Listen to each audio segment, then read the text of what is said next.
Hello and welcome to this episode of the Ranting Atheist podcast. Today we'll be listening to the deconversion story of a former Christian who lost her belief, and she was not just the average Christian. She wanted to know God more, but in her quest to know God more, she ended up finding out it doesn't make sense anymore. So, if you haven't subscribed, please consider subscribing on Apple, Spotify, Google, YouTube, and other platforms where podcasts are available. Some of them rate and review, so please help. I need help. Help me out, please. Thank you. Then if you'd like to share your deconversion story, please feel free to reach out via email or social media. All the links are in the show notes below. So please, let's go and listen to the deconversion story of Linda.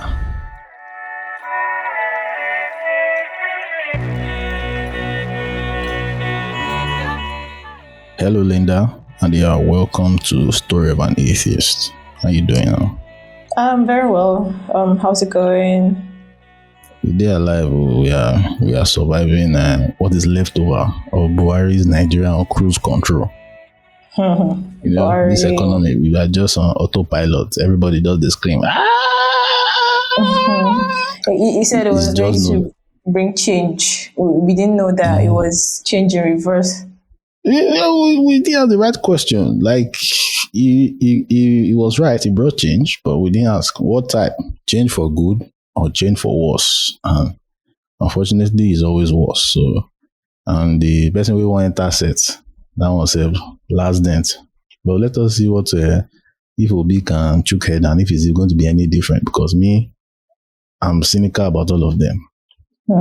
I'm cynical about all of them because Obi was in PDP, so I'm like, bruv, I don't see how you're different from them. But let us see, Sha. Let us see. But it's good to have you here, Linda.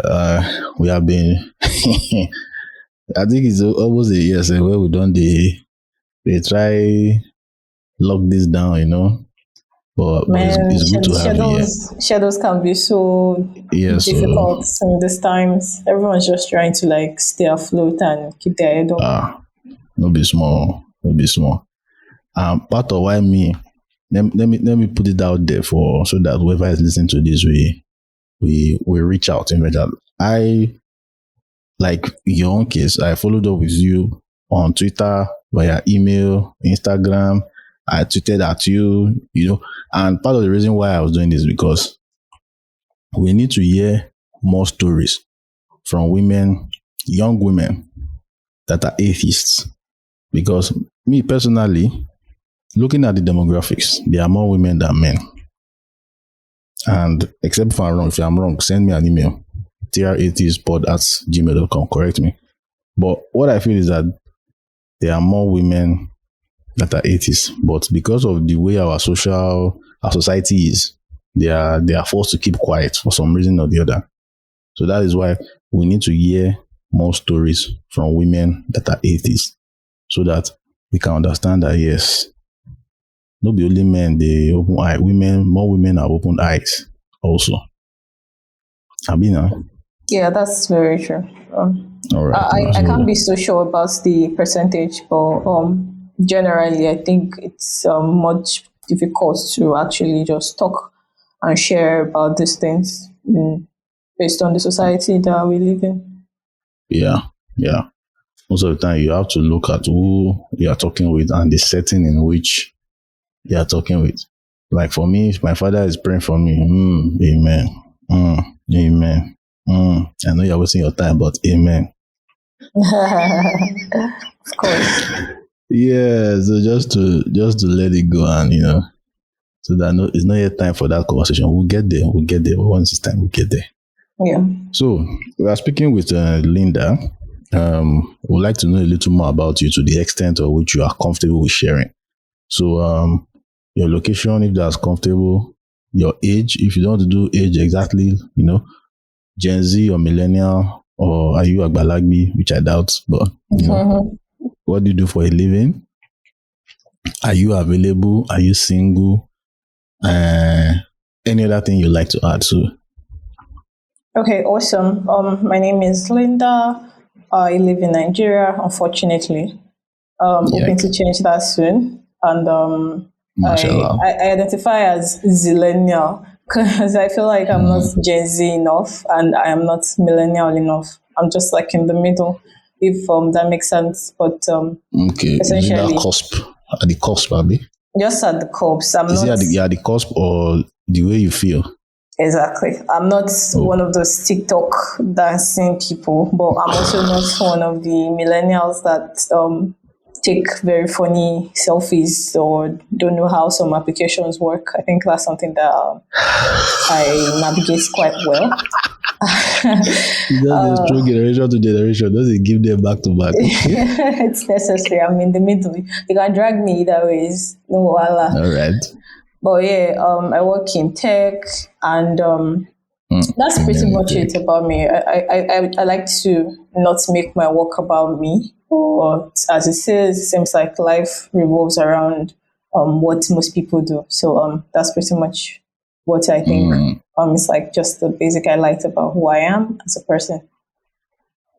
Nice, nice. You skip the part of are you available or are you not available? Oh no, not You're not available. no. Heartbreak for many men. Many men. Okay, we'll move on. All right. So, on this religious spectrum, what do you currently identify as? Is it agnostic? Is it atheist? Is it irreligious? Or you don't do labels at all? You just don't believe. You don't do labels. At this point, I think I am mostly irreligious. Okay.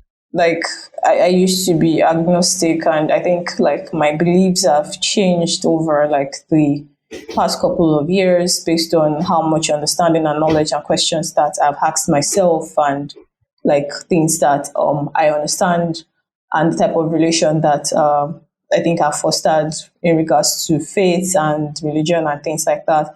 So at this point in time, I'm just like irreligious. I'm not bound to any faith. I'm not bound to any religion at all. And I find it super funny because sometimes, and because I remember there was this particular time that I had to go to get a particular service done, and I had to like fill a form. And on the form, Fuck. I just put it there like religion. Then I put like NIL, like nil. And the Questions. attendant gave the form back to me, and she said like, "Oh yeah, I think you made a mistake. That's not the answer that's supposed to be there." And I'm like, I know what I feel like. And she said like, "You're not a Christian." I'm like, "No." And she's like, "You're not a Muslim." I'm like, "No, I'm not a Muslim, and I'm not a Christian." And she's like, "So what are you then?" I'm like, "A nun. Like I do none." And she's like, They just "Okay." want to be asking questions, and it's always annoying. Like it really is, because I'm like, why must the any of the answers like fall in that spectrum which you are given? Like, what exactly is the problem with not wanting to feel any or not believing in any of this religion? Like, why can't the answer just be none? Like, I don't have a belief obligation to any of this religion. I'm just there, like nil. That's it. I don't like subscribe to any religion at all.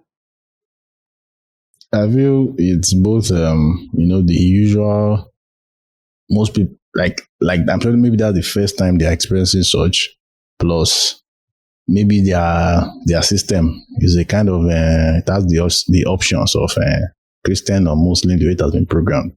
But that's just me making an excuse for them. It's always you having to explain yourself. If you tell someone you're a Muslim, they don't ask you why you're a Muslim. Tell someone you're a Christian, they don't ask you why you're a Christian. But once you say you're not doing, they'll say why. Exactly. Yeah. Because what's your business? I just really be like, when someone asks, "Oh, what religion do you practice?" And I'm like, "Oh, Christian," nobody follows up with, "Oh, why are you a Christian?" or anything like that. It's always, if you tell them that, "Oh, I'm not a Christian, I'm not a Muslim," then they start to like probe you and make it seem like if you are not subscribed to any religious belief, there's something wrong with you, or there's something missing. Or then you get the question like, "Oh, who broke you? What happened to you? What life experience did you go through?" And I'm like, none. I just did I was born in Nigeria, research. so that's a Yeah. life experience. Like I just did some findings for myself, and I realized that it wasn't something that I wanted to like subscribe to. So what's the problem with that? Mm-hmm. It's still because it's still rare. So that's what we are doing here, little by little, story by story. People always get shocked every day. Some people are just to look for trouble, but I don't believe. Why? I don't believe. That's all. Just know they have met somebody that doesn't believe. If they ask Exactly. you, have you met somebody that? They'll say, yes, I am one. Number one, no problem. I'm not explaining myself to you. Are you going to explain to me why you're a Christian? So, Facts. just No, that's just it. Like if you don't very want me simple. to probe you on why you're a Christian, don't ask me this question. I don't even want to like answer the question. I'm not an experiment, or I'm not like I'm not this freak. I'm not this. You I'm not. It's not carry, like entertainment for you or something to like fuel your curiosity. So I'm not going to like answer those questions at all. yeah, yeah. These are questions that just is they are designed to incite unnecessary stress. So you just avoid when you can. So Exactly. some people might not understand when someone calls themselves irreligious. So do you have any definition to kind of when you say you're irreligious, what do you mean exactly? Okay. Saying I'm irreligious is essentially just like I'm in a position where I am indifferent to religion in general. Like I have no religious belief at all. I don't subscribe to the belief system of any particular religion, in the sense that I'm not a Christian, and I'm not a Muslim. I don't think I want to go to church. I don't think I have to pray. I don't think I want to read the Bible, and I don't think I want to cover my head or have to like pray 5 times a day, because I just don't subscribe to that system. And it's not like it takes several forms, right? And Okay. essentially where I am right now, I'm just in a position where I just don't care for it. I'm not adverse to You're it. not I interested. Yeah, like I'm not adverse to it. If people are practicing their religion, that's fine, that's good. I support them. But for me, it's something that I just don't want to like be involved in. Okay. So it's basically like you're not interested, but it doesn't answer the question on belief and all that. It doesn't go further than that, Abby. Yeah, it doesn't go further than that. Okay. All right. All right. So now let's segue into your religious background. I assume you are born in Nigeria, so I'm sure you were definitely baptized in one or the other. Yeah. So can you give us a full breakdown of what your religious background was like from the very earliest memory to the latest before you cross to the threshold where you are right now? Okay. I like to think that my religious belief journey is like super interesting because right from the start, my background itself, I have a mother that, like, when I was a child, my mother was a Christian and my father was a Muslim. And my father's family, they were all Muslims. My mother's family, they were all Christians. In fact, my mother's dad, like my grandfather, my maternal grandfather, was the church patron. And my paternal grandfather, that's like my dad's dad, was practically like a very functional member of the Muslim Association of Nigeria. Wow. So there was that structure and the diversity of belief right from the start. But obviously, my mom put a system in place where we were following her to church. But when it comes to Salah and other Muslim festivities, we always participate in that as well, because like my father ensures that we Yeah. don't lose touch with that side of the family. So from my mother's perspective, I think we started out as Pentecostal church people, and we attended a particular church. I don't think I need to like name names because just Okay. because. Okay. So we But it's attended popular, like, Sha. yeah, Pentecostal church then, and we've always switched. Eventually, at some point, my dad also became a Christian, so we're all Christians. And because my paternal grandfather was an Anglican, sometimes we go to Anglican church too as well. And so that's essentially how it was like. I remember when I was in secondary school, there was a point in time when that was the time I started asking questions and making inquiries and trying to like find a faith system that works for me. I practiced as a Muslim at some point then, and I did like a lot of reading, essentially transition from being a Christian to Muslim. And I think when I got into the university, I became a Christian again. Was it on your own volition that you decided to move from Christianity to Islam? Or yeah, it was on my own volition. I was curious, like a whole lot. Like I had questions the Quran. Yeah, I had questions that needed to be answered. And when I was a child, we did go to the Arabic school. Okay. Like frequently. Yeah, that was there too. It was not particularly fun. But like Nigerian it's like Nigerian teachers have this way of just making things like unnecessarily difficult, and if you're not learning the way they want you to learn, they're bringing force or something just to like beat you and things like that. I think they made going to the Arabic school very frustrating and annoying, so I wasn't really into it. But when I got into the university, I started going to fellowship. In fact, I think that was the point where I became like really religious, like Christian wise, because I was speaking in tongues. Hey, I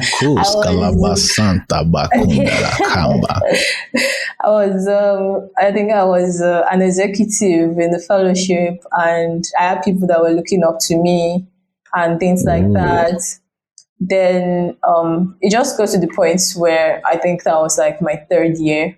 The whole thing felt like super performative for me, in the sense that I knew people that would show up to fellowship on Sunday and be all religious and things like that. And like I knew things that they were doing outside the fellowship, and it felt like it was just like hypocritical for me, because it was more like the only reason or the only day that you are religious is like on Sunday, or when you have to like come to fellowship, and aside from that, you just like discard every other thing when you are not in church, and it just feels like it was somehow like it didn't feel right with me, and that was the point where I just like started drawing back from the fold, and I started to like ask myself like a lot of questions, like what exactly is the point of doing this when there's nothing to it, like it doesn't really change anything. Then I remember I had like a personal issue in my final year, and I was praying so much. I was really praying to God to like help, to like change things, and nothing happened.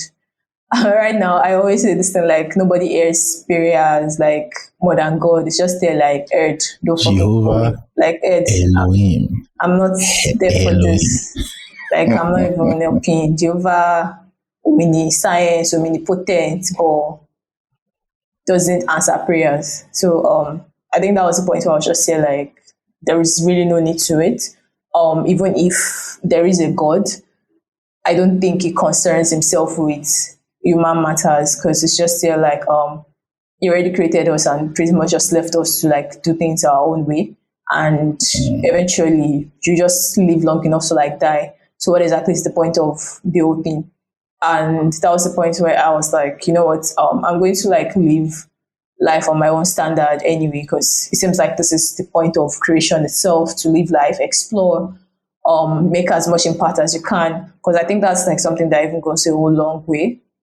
When you die, the only thing that people remember is like the good that you did for them, and not exactly was he a Christian or was he a Muslim or something like that. Like it doesn't really matter at that point in time when you're like 6 feet under the ground, and the only thing that is important is the impacts that you actually made on people's lives. And if that seems to be something that made a whole lot of sense to me than debating over whether something is this. And I find it so crazy how with the Christian faith, every single would I say every single unit or every single church, what do they call this now? Is it the diocese or something?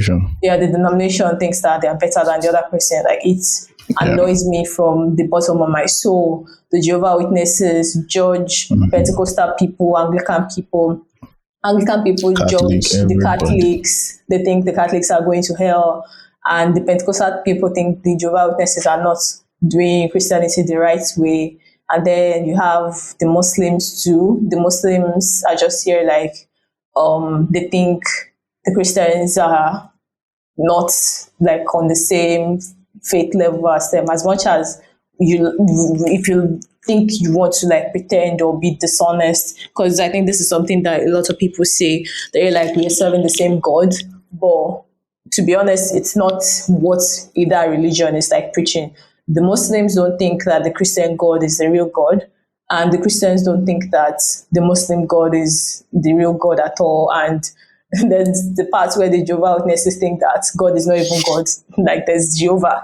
So where's the union? Where's the coherence? Confusion Yeah, everywhere. it's just not it. And I'm like, you know what? Nah, none of this seems to be making any sense to me, and I'm just not going to like concern myself with it anymore. So this period, the period of when you started questioning, when you started seeing people being hypocritical to the point of when you're not interested, like what was the timeline? Like you can give us like year, from when to when did it happen?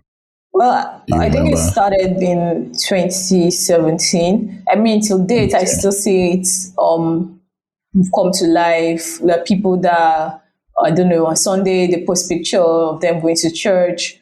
And then the funny one to me is like those that play gospel music on Sunday.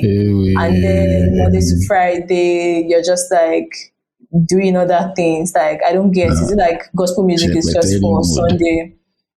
So I still see it like play, like I still see like come to play in this present time. But I think that year that it just dawned on me, it was like 2017. Huh. That's really shocking. But now, you said you were very serious with God, right? Yes, I was.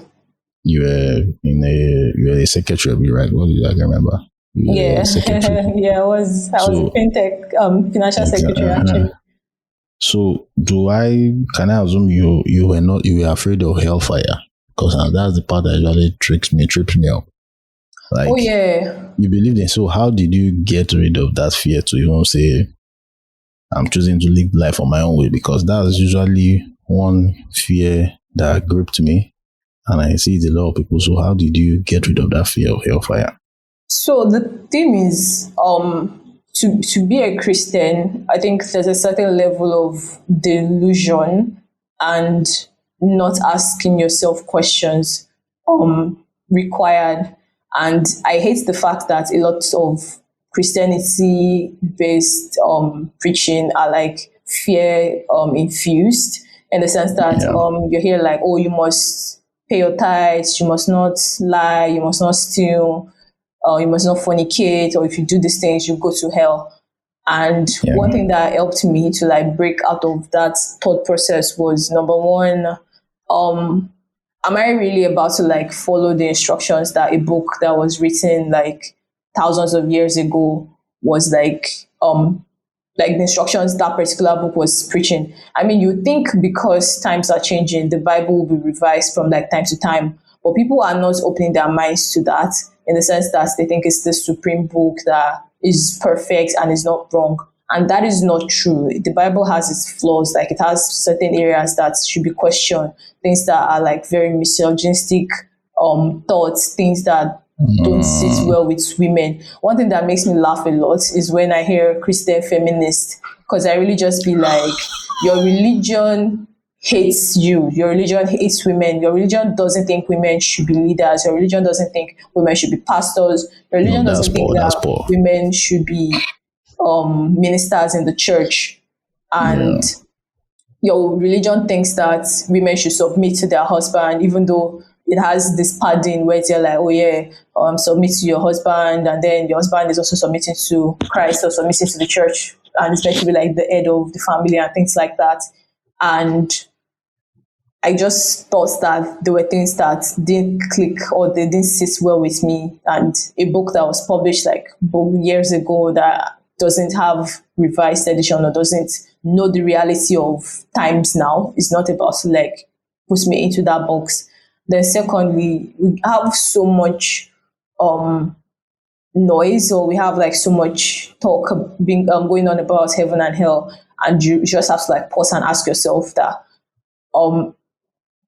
there isn't any evidence to actually show that these places are real. It's just something that a particular book talked about, and not one person can actually come out and say that, oh yeah, they've been to heaven or they've been to hell. Every single person that ever came out to say that thing, that they always do research and finally show that these people are either very dishonest. Because I remember there was this particular video that was going around when I was young at some point, some pastor that said that he went to heaven, and then someone else, he said they also went to hell. So why is it that every time different people come to like talk about going to heaven or they come to talk about going to hell, their report is never the same? The report is never coherent. Is it like there are different heavens, or there are like different areas in hell or things like that? It's like there should be a form of coherence in it. So this shows that it's either they are lying or this place just doesn't actually exist.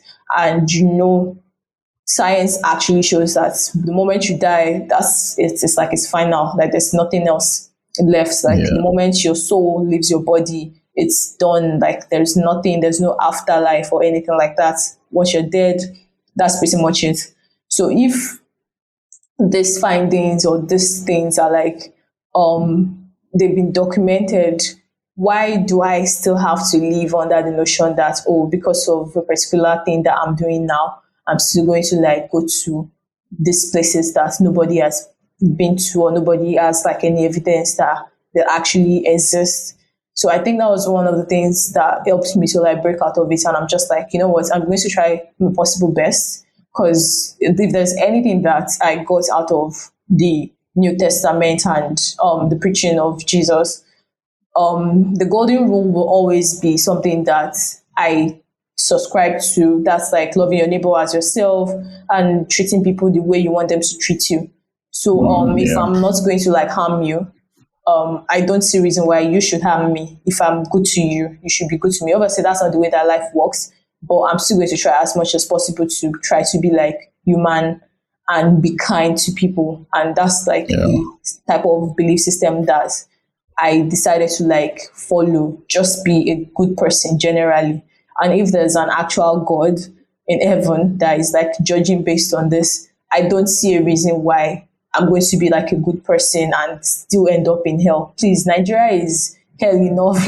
Like I'm going to be very upset. I'm going to be very upset if I live, like imagine surviving Nigeria, and then say a car now jams me and then I now die. You're not telling me that I'm still going to go to one hell to go and suffer for. Which hell is it now? Is it the Muslim hell or the Christian hell? Or the Buddhist hell. Like, I to tell them, you know yourself, you are going to hellfire. Because I really just be like, it's going to be so hilarious if we die, like we all die, and then the world ends or something like that, and then we realize that it's actually the spaghetti heaven that is real. Like, and people that were practicing like worshiping the spaghetti god all this while, they are the real people, or they're like the real believers. So you don't know. Is it Odin? Now Odin did the shit. Exactly, and it's like, oh, all of you are going to use you to act movie. We thought you were a joke. Or then Odin is just like, oh yeah, so you're dead. You didn't do good. All of you are going to Valhalla to go and suffer for eternity. Like, the thing that does my head in is like, even if I was a Christian and then I win souls, I preach and everything like that, I don't think I want to die and go somewhere to go and sing hallelujah for the rest of my life. I just want to rest. Like, I just want to rest. When I die, I want to rest. Like, just stay and dead, just be done with it. Like, why do you have to live forever and forever and ever? I honestly can't wrap my head around it. Like, it's just the fear of sounds death. hard. It sounds difficult. Like, it sounds really difficult. Sounds like torture. I think that's actual hell. That's the actual. Now, I want to go back to something you said. How you got rid of your fear of hell. Are you there? Yeah. Okay. You said this 2,000-year-old book. It means you already had disrespect for the Bible, but at a point you respected the Bible. What happened? When did you start seeing the Bible as some ordinary book? Well, how did that happen? So the point that happened was like because I think one of the basic things that they try to like advocate for as a Christian is that you should be able to like read the Bible and know things that are inside and stuff like that. And a lot of Yeah. things were just not adding up. Like a lot of things were not adding up in the Bible, and Any particular example you remember that just like the Old tripped you up? Testament was so incoherent in some instances, and it felt like a lot of things were like unfair. Excuse me. Particularly, I think the whole will I say starting from Moses, Joseph, all that story, and then you're just there like this doesn't really make any sense. It just seems like a script out of a movie. Then people tell you that Old Testament is not the standard anymore since Jesus came. The New Testament is now the grace that covers everybody. But the question that I want to ask now, since we have all the standards that the Bible has defined, right from creation itself, you said okay, God created Adam and Eve, and then Adam and Eve procreated, and then it's practically like incest infused like all over again. So Adam and Telling you, Eve's children were like reproducing and things like that. So at what point in time did um things change, since we're all from the same root, or since we're all from the same tree, since the Bible says Adam and Eve are like what's it called, the people that gave us life, right? yeah, first Where man did and woman. race come into place? Why are some people black? Why are some people white? Why are some people Asian? What exactly happened at that point in time? Like, where did the change come into place? The Bible doesn't explain this, and the Bible doesn't give reason for how that happened. It's just like there's a whole lot of information and things that are like missing, and it seems like the book was deliberately created to just push a particular narrative. And I think that was the point in time when I just started being like, nah, this doesn't make any sense. Like, there should be more to this. Okay. It feels like Yeah. something that was put together just to push a particular narrative. And I'm like, it doesn't really come off as sensible to me, and Yeah. it doesn't come off as logical. So that was the point in time where I started feeling like, nah, maybe this book isn't actually as motivation. Maybe this book isn't actually as spiritually inspired. The way they say it's Yeah. like, oh, the scripture is inspired of God. Maybe it wasn't really like inspired the way people say it It's is. claimed to And if be. it's like what's that? And if the scriptures are inspired by God, why has God stopped inspiring more scriptures? Like, why has the Good question. Bible not been updated? And I mean, there's the other notion, like there are other books in the Bible that did not make it to this final copy that we They didn't have. make the cut. Yeah, They what failed the happened? audition. Why did the editors decide to take them out? Was it God that told them not to like add this part? So when you think of all these things, you just realize that it's not any spiritually inspired book. It's just something that was put together to like push a certain narrative. Yeah, that makes sense. That makes sense. Now, I want to know how your relationship was with science as a believer and your relationship now. Was there any difference? Do you see any difference then and now? Not Like something like particularly. evolution, were you able to hold it both on your brain? Like in my own case, I held evolution on one side of my brain and Adam and Eve story on one side of my brain. They were just running parallel lines. They did not collide till the time I was deconverted. I was like, yo, that's some bullshit. Yeah. So I don't think, or I don't see myself as someone that has been the whole big on the whole evolution thing. I mean, science has been able to like answer a lot of questions regarding things like where we come from, or things like things like why some things work the same way they did. Yeah. Or because right now, I'm sure when they first invented the aeroplane, some people would have seen the aeroplane and be like, wow, it's a miracle. And science has been able to like provide an answer to how the aeroplane works, because it's just like, oh, this, that, you had this, you do this, then the pressure, blah, blah, blah, the plane takes off, it works. Science has been able to like provide answers in that regard, but there'll always be questions that science has not been able to like answer. Yeah. So I haven't exactly based my religious like there was no point in time that I ever based my religious like notion on evolution or science. Like I knew science has answers for like some particular things, but science would always be in a position where it's unable to like answer some things as well. And I think that's just like one of the mysteries of the universe in itself. Like there's some things that we know, some things that we wouldn't know. So I think that's just like one of the things that makes life generally interesting, and that's just how I feel about it. Okay, all right. That makes sense.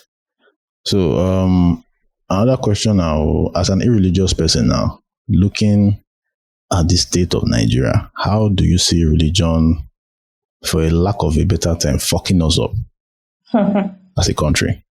Again, like I said before, nobody airs prayer more than God, and he's just constantly like, don't fucking kill me. Like, I have no business with you people, and you people should just like handle yourselves.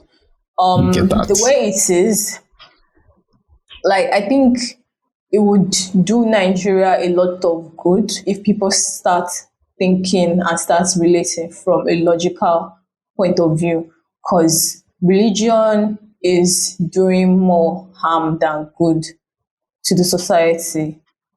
In a way, people need anchors to like help them stay alive. I think that's like one thing that I discovered from talking to my friends that are religious. They say things like, oh yeah, when they are stressed, they need to know that, oh, there's somebody that's like looking out for them, and there's someone that they are praying to that would make them feel better. And I'm like, okay, I respect that. I understand. There's some people that find comfort in alcohol. There's some people that find comfort in other things. So if you're finding comfort in religion, that's also fine. But in the scenario where things are just being unnecessarily stressed, or like being like system are being unnecessarily changed just because of religion, I find I have a problem with that scenario where you're working in the office. Because I remember during my service year, I was working in this office where you get to the office and then every morning they tell us like start doing praise and worship and things like that, and I just be like, what the fuck? Because the CEO, by force, has been compulsory. And the CEO is like one of the most distasteful people that I ever worked with. Like, it was a horrible being. But yet, every morning you make us pray and do praise and worship and things like that. And I thought like it was just somehow, like, where exactly does that put you? Then you have scenarios like people that are very corrupt. I am very skeptical about working with people that posture themselves as religious. Like, or if I'm relating with someone and you're like, oh, I'm a pastor, I'm sorry, I'll be very reserved with working with somebody like that, because I'm like, why did you need to like divulge that information? Like, I just want to work with you on a normal basis. Or then you're here like, because in scenarios like that, I've come to discover that they're the ones that are the most terrible people to like work with. Terrible human beings. Do nothing. Like they will go out of their way to cheat you, and they'll still be here telling you that they are pastor or they are something like that. And I just find it very disgusting. And I don't think religion is a safe space for women, in the sense that women go through a lot. Like, our lives are not that easy, and religion still plays the role in making it much difficult, in the sense that something like a child gets pregnant or gets raped, religion should be a safe space for someone like that. But what would they do in the church? Because I remember one of the Pentecostal churches that we were going to, then there was this girl that had like a pregnancy, and then they suspended her for like 6 months. And I'm like, what does that do? Like, the shame is enough already. Yes, she made a mistake. The question now would be, what would exactly Jesus do in that type of scenario? Like, you would try to enlighten her and make her see, or even talk to her about how things could have been handled like differently. But Yeah. judging her in that scenario just makes everything worse, because if the child decides to like take her life because she's being shunned by the church, I think it's like very weird. And then there's the divorce scenario, where I think there's even like a discussion that has been happening like lately on social media, where people are here like, oh, marriage is like a do or die affair.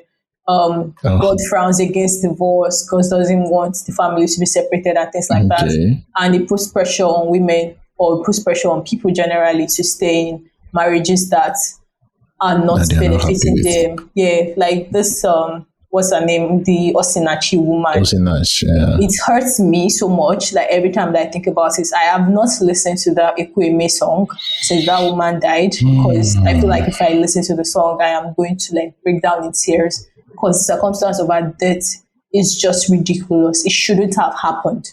At Like, all. she should have left. And I was told that she complained. She told her pastor like several times that this was what was going on in her family and everything like that. This was what was going on with her husband. And there was no point in time that the pastor actually enforced it. Because I'm always like, when things get to a point when you can see that it's not going to work out, provide an actual solution rather than focus on something that your religion is like telling you to do.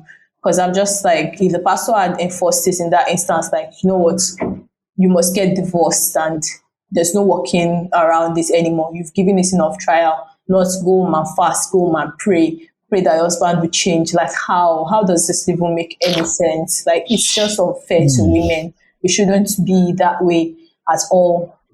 So scenarios like that are things that makes me feel like religion is just, it's not doing any good in those regards. And in scenarios where it's doing good, I don't know, it's very unbalanced. I think that's the word. Yeah, it's unbalanced in the sense that there are societies, there are countries that are not as religious as Nigeria is, and they have things that are like working for them because people are able to put aside their beliefs and do things that actually matter. You're not telling me that, oh, I beg you in the name of God. Like, this thing annoys me so much. You pay someone to do work for you, and then they don't deliver when they are meant to, and they do something that's like very terrible.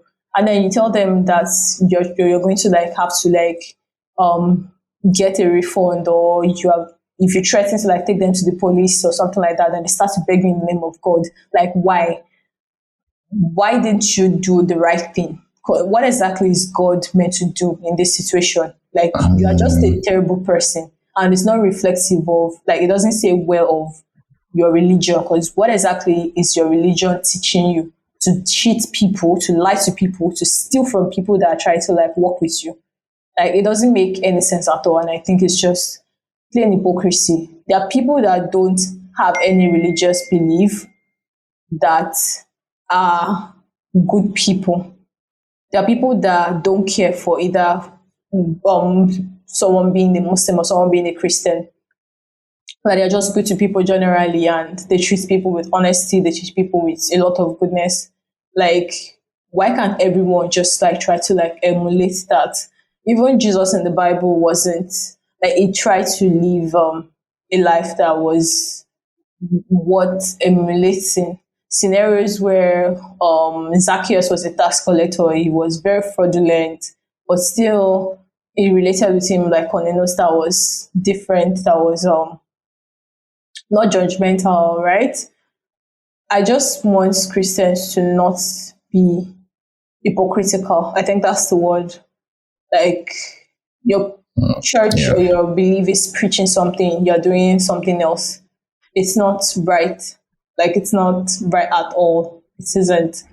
Like, there's no reason why you would dress up on a Sunday, go to church, pray, preach, and everything else, and you leave church but what you are being taught is not reflective in your personal life. You are beating your wife, you are lying, you are cheating your client, and things like that. I don't think it's something that should work. And because of this, like, religion will always have like its disadvantages. You have said it all. You have said it all. It is that hypocrisy. Like, it's so funny that Sunday is the day a lot of people do a lot of fucking. After they go to church, they come back, or they don't go back home, they divert to their destination to collect. I remember I remember one time one babe came to see me. She was a Muslim. And next thing, I stopped going to church then. She was not like, why did you go to church? I'm like, shh, is what we're about to do in both our religions is wrong. So let us do what we came here to do. Now move on. And focus. And move on. Don't come and lecture me on whether I'm going to church or not. We're about to sin. So we're both going to hellfire. So let us go in peace. It's just for that's the level of hypocrisy in the church is goddamn insane. And the whole when someone says they're a pastor, my father is a pastor, and when he's in his secular work, he doesn't do pastor. A doctor, Emma Kobami, doctor. He himself knows, because when I was still going to church, the pastor of the church then he said that when he's doing an interview and the person is really fronting their Christianity, say their faith, immediately the person walks out. He throws their CV into dustbin. He's a pastor, and he knows people like that are terrible human beings. When you let your actions speak, you don't need to tell us. We know that you're a good person. You don't need to tell us you have spirit-filled, Holy Spirit, Lekos, Calaban, Santa, Kumba, Shatara, Konda. Nonsense. Evil people, wicked souls, very wicked. All those spiritual people, very wicked. I hated them when I was in school. Very wicked human beings. But we move. So, finally, Linda, we would like to ask for a little advice for anyone that might be in the same situation you were when they were seeing all the hypocrisies, and that if there's anyone like that, male or female, they're going through that, what advice would you give such a person if you could? Okay. So one advice or one thing that I've tried as much as possible to share with people that I think are having the same struggle that I am having is that, one, don't stop asking questions.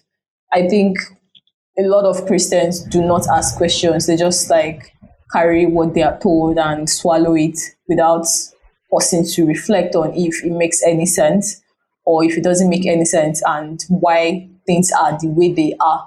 Why do you need to do this? Why do you need to say that? These are things that a lot of people need to like reflect on.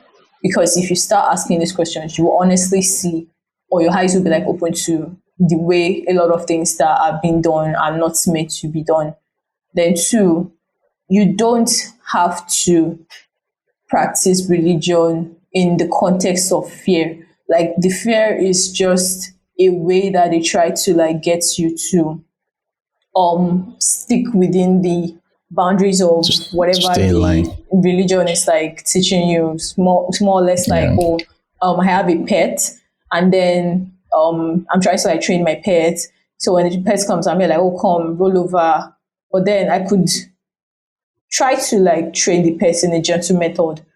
Why do I have to like apply force or carry cane and start flogging the pet if it's not like doing the things that it's meant to do? Or I tell the pet that if it doesn't do this thing, then I'm going to like kill it in a month or going to like kill it in a year. So these are things that you need to pause and reevaluate. You don't have to like subscribe to that fear. I feel like I've had a much better life, or I've had a much peaceful life. That's the word, since I stopped subscribing to that fear of, if I don't do this, like I'm going to go to hell. Like, there was always that anxiety of what is going to happen if I don't pay my tithe. I start to feel like, oh my God, if I don't pay my tithe, God is going to punish me. Like, God is going to punish me because His rule states that I have to like give 10% of my income. Or if I don't have an income, or if I'm in a position where I'm unable to like give. So those things are like what you don't have to like subscribe to.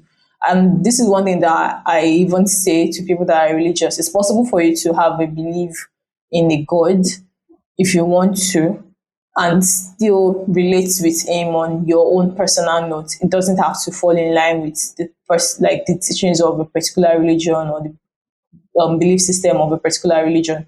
But if you are in that position where you just feel like, nah, this whole thing doesn't make any sense, like it's just bullshit, then you are fine. You're going to be all right, honestly, so long as you're being good to yourself and people around you.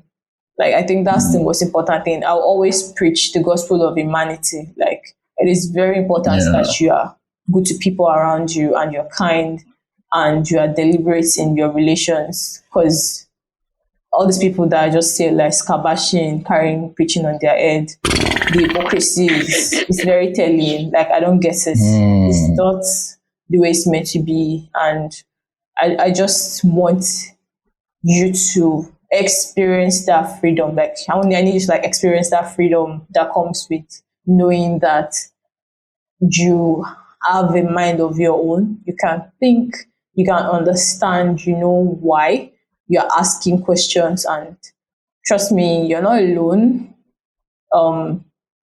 I think at the start you get to the point where you think about it like, oh no, maybe I should just go back to church and things like that. I don't even think I can go back to church like these days. There was a particular day I thought about going to church, and I'm like, nah, they're going to have to chase me out of this church, because if pastor say anything, I'll start to laugh. Like, I don't want to believe you. I don't think you actually believe what you're saying. Like, I don't think so. And the last time that I went to church and I decided like, nah, I wasn't going again. I think it was in this sermon, the pastor was talking about how you need to pray against the spirit of depression. Depression is a spirit that takes over your life, that takes over your soul. And I was just there like, this is very odd, because someone that is like heavily depressed would think it is something that they need to like battle because it's a spirit, and you can actually get help medically, or see like a psychologist, can talk to people to feel better. Why do you have to demonize a mental condition or like something that is a struggle for somebody? Why? Like, it was just a very funny thing. And when that someone ended, I was just like, nah, I'm not about to come and sit through more of this nonsense. Like, it's just arrant nonsense. And the fact that a whole pastor or someone got dressed to stand on the pulpit to like preach that, it's very odd. So I'm just going to round it off by saying you can define your own faith and your own beliefs. Honestly, you can choose to be an atheist, agnostic, you can be irreligious. You can choose to be a Christian on your own term without subscribing to the preachings of a particular denomination. That's also fine. It's something that works. But most importantly, I want you to be happy with yourself. I want you to be free. I want you to ask questions. I want you to experience the satisfaction that comes with knowing that you are living life as best as you can, and you're just human and relating with other humans and trying to make the world a better place, or trying to be like a better person without unnecessary stress that comes with what a particular religion says or what a particular religion doesn't say. Because trust me, these people are just like, a lot of them are hypocritical, and if you are holding yourself to a certain standard based on what one religious person is saying or what one religious person is doing, it will shock you to know what they do, like when they are not in public eye, or when they are not tweeting on Twitter, or when they are not doing all this stuff on Instagram, going on live and saying that God told me, or the word of God dropped into my heart. Please, I want you to free yourself. Fantastic. You have finished work. You have said it all. Like, the hypocrisy is loud. It's fucking loud. So, we have come to the close. I would like to thank you very much, Linda, for sharing your story. It was much, much, much needed. I really appreciate you coming on. Yeah, it was fun getting to talk about this.